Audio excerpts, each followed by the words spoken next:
शांति।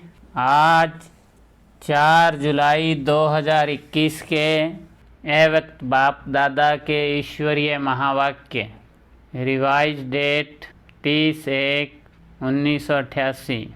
मुरली का टाइटल, हिम्मत का दूसरा कदम, सहनशीलता। ब्रह्मा बाप की जीवन कहानी। आज ऑलमाइटी अथॉरिटी बाप अपनी पहली श्रेष्ठ रचना को देख रहे हैं। पहली रचना ब्राह्मणों की रचना है। उसकी पहली रचना में भी पहला नंबर ब्रह्मा को ही कहेंगे। पहली रचना का पहला नंबर होने के कारण ब्रह्मा को आदि देव कहा जाता है। इसी नाम से इस आबू पर्वत पर यादगार भी है। यादगार भी आदि देव नाम से ही है। आदि देव अर्थात आदि रचता भी कहा जाता है और साथ साथ आदि देव अर्थात नई सृष्टि के आदि का पहला नंबर देव है। पहली देव आत्मा श्री कृष्ण के रूप में ब्रह्मा ही बनते हैं, इसलिए नई सृष्टि के आदि का आदि देव कहा जाता है। संगम युग में भी आदि रचना का पहला नंबर अर्थात आदि देव कहो व ब्राह्मण आत्माओं के रचता ब्रह्मा कहो तो संगम पर और सृष्टि के आदि पर दोनों समय के आदि हैं, इसलिए आदि देव कहा जाता है। ब्रह्मा ही आदि कर्मातीत फरिश्ता बनता है। ब्रह्मा 100 फरिश्ता और फरिश्ता 100 देवता, सब में नंबर 1। ऐसा नंबर 1 क्यों बने? किस विधि से नंबर 1 सिद्धि को प्राप्त किया? आप सभी ब्राह्मण आत्माओं को ब्रह्मा को ही फॉलो करना है। क्या फॉलो करना है? इसका पहला कदम समर्पणता। यह तो पहले सुनाया है। पहले कदम में भी सब रूप से समर्पण बन के दिखाया। दूसरा कदम सहनशीलता। जब समर्पण हुए तो बाप से सर्वश्रेष्ठ वर्षा तो मिला, लेकिन दुनिया वालों से क्या मिला? सबसे ज़्यादा गालियों की वर्षा किस पर हुई? चाहे आप आत्माओं को भी गालियाँ मिली या अत्याचार हुए, लेकिन ज़्यादा क्रोध व गुस्सा ब्रह्मा को ही मिलता रहा। लौकिक जीवन में जो कभी एक अपशब्द भी नहीं सुना, लेकिन ब्रह्मा बना तो अपशब्द सुनने में भी नंबर 1 रहा। सबसे ज़्यादा सर्व के स्नेही जीवन व्यतीत की, लेकिन जितना ही लौकिक जीवन में सर्व के स्नेही रहे, उतना ही अलौकिक जीवन में सर्व के दुश्मन रूप बने। बच्चों के ऊपर अत्याचार हुआ तो स्वतः ही इनडायरेक्ट बाप के ऊपर अत्याचार हुए, लेकिन सहनशीलता के गुण से व सहनशीलता की धारणा से मुस्कुराते रहे, कभी मुरझाए नहीं। कोई प्रशंसा करे और मुस्कुराए, इसको सहनशीलता नहीं कहते। लेकिन दुश्मन बन क्रोधित हो, अपशब्दों की वर्षा करे, ऐसे समय पर भी सदा मुस्कुराते रहना, संकल्प मात्र भी मुरझाने का चिन्ह चेहरे पर ना हो, इसको कहा जाता है सहनशील।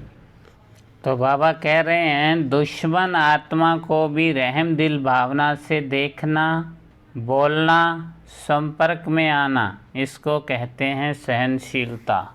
स्थापना के कार्य में, सेवा के कार्य में कभी छोटे कभी बड़े तूफान आए, जैसे यादगार शास्त्रों में महावीर हनुमान के लिए दिखाते हैं कि इतना बड़ा पहाड़ भी हथेली पर एक गेंद के समान ले आया। ऐसे कितनी भी बड़ी पहाड़ समान समस्या हो, तूफान हो, विघ्न हो, लेकिन पहाड़ अर्थात बड़ी बात को छोटा सा खिलौना बनाए खेल की रीति से सदा पार किया, व बड़ी भारी बात को सदा हल्का बनाए, स्वयं भी हल्के रहे और दूसरों को भी हल्का बनाया। इसको कहते हैं सहनशीलता। छोटे से पत्थर को पहाड़ नहीं, लेकिन पहाड़ को गेंद बनाया, विस्तार को सार में लाया। यह है सहनशीलता। विघ्नों को, समस्या को अपने मन में व दूसरों के आगे विस्तार करना, अर्थात पहाड़ बनाना है, लेकिन विस्तार में ना जाए। नथिंग न्यू के फुल स्टॉप से बिंदी लगाए, बिंदी बन आगे बढ़े। इसको कहते हैं विस्तार को सार में लाना। सहनशील श्रेष्ठ आत्मा सदा ज्ञान योग के सार में स्थित हो। ऐसे विस्तार को, समस्या को, विघ्नों को भी सार में ले आती है, जैसे ब्रह्मा बाप ने किया। जैसे लंबा रास्ता पार करने में समय, शक्तियाँ समाप्त हो जाती है, अर्थात ज़्यादा यूज़ होती है, ऐसे विस्तार है लंबा रास्ता पार करना, और सार है शॉर्टकट रास्ता पार करना। पार दोनों ही करते हैं, लेकिन शॉर्टकट करने वाले समय और शक्तियों की बचत होने कारण निराश नहीं होते, दिल शिकस्त नहीं होते, सदा मौज में मुस्कुराते पार करते हैं। दिल शिकस्त नहीं होते, सदा मौज में मुस्कुराते पार करते हैं। इसको कहा जाता है सहनशीलता। सहनशीलता की शक्ति वाला कभी घबराएगा नहीं। सहनशीलता की शक्ति वाला कभी घबराएगा नहीं कि क्या ऐसा भी होता है क्या। सदा संपन्न होने कारण ज्ञान की, याद की गहराई में जाएगा। घबराने वाला कभी गहराई में नहीं जा सकता। सार वाला सदा भरपूर होता है, इसलिए भरपूर संपन्न चीज़ की गहराई होती है। विस्तार वाला खाली होता है, इसलिए खाली चीज़ सदा उछलती रहती है। बाबा ने पार्टियों से मुलाकात, कुमारों से, कुमारों की विशेषता क्या है। कुमार जीवन श्रेष्ठ जीवन है, क्योंकि पवित्र जीवन है, और जहाँ पवित्रता है वहाँ महानता है।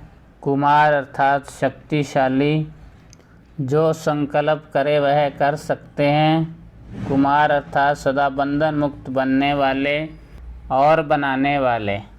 ऐसी विशेषताएं हैं ना, जो संकल्प करो वही कर्म में ला सकते हो।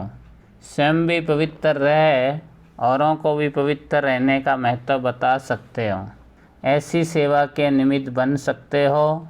जो दुनिया वाले असंभव समझते हैं, वह ब्रह्मा कुमार चैलेंज करते हैं, तो हमारे जैसा पावन कोई हो नहीं सकता। क्यों? क्योंकि बनाने वाला सर्वशक्तिमान है।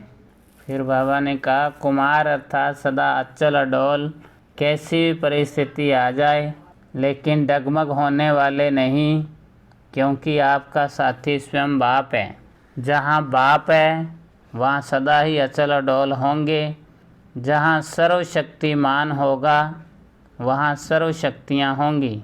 सर्वशक्तियों के आगे माया कुछ कर नहीं सकती। इसलिए कुमार जीवन अर्थात सदा एक रस स्थिति वाले, हलचल में आने वाले नहीं। जो हलचल में आता है वह अविनाशी राज्य भाग्य भी नहीं पा सकता। फिर बाबा ने माताओं से बात की। माताओं के लिए बाप दादा ने सहज मार्ग कौन सा बताया है, जिससे सहज ही बाप की याद का अनुभव कर सको, मेहनत ना करनी पड़े। याद को भी सहज बनाने का साधन क्या है? दिल से कहो मेरा बाबा। जहाँ मेरा कहते हो वहाँ सहज याद आती है। सारे दिन में जो मेरा वही याद आता है ना। कोई भी मेरा हो, चाहे व्यक्ति चाहे वस्तु, जहाँ मेरापन होगा वहीं याद आएगा। आज का वरदान, कन्फ्यूज होने के बजाय लूज कनेक्शन को ठीक करने वाले समस्या मुक्त भाव।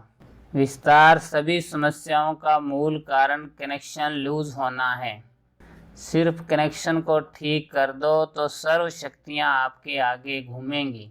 यदि कनेक्शन जोड़ने में 1-2 मिनट भी लग जाते हैं तो हिम्मत हार कर कन्फ्यूज ना हो जाओ। निश्चय के फाउंडेशन को हिलाओ नहीं, मैं बाबा का, बाबा मेरा। इस आधार से फाउंडेशन को पक्का करो तो समस्या मुक्त बन जाएंगे। स्लोगन: बीज रूप अवस्था में स्थित रहना, यही पुराने संस्कारों को परिवर्तन करने की विधि है। अच्छा, ओम शांति।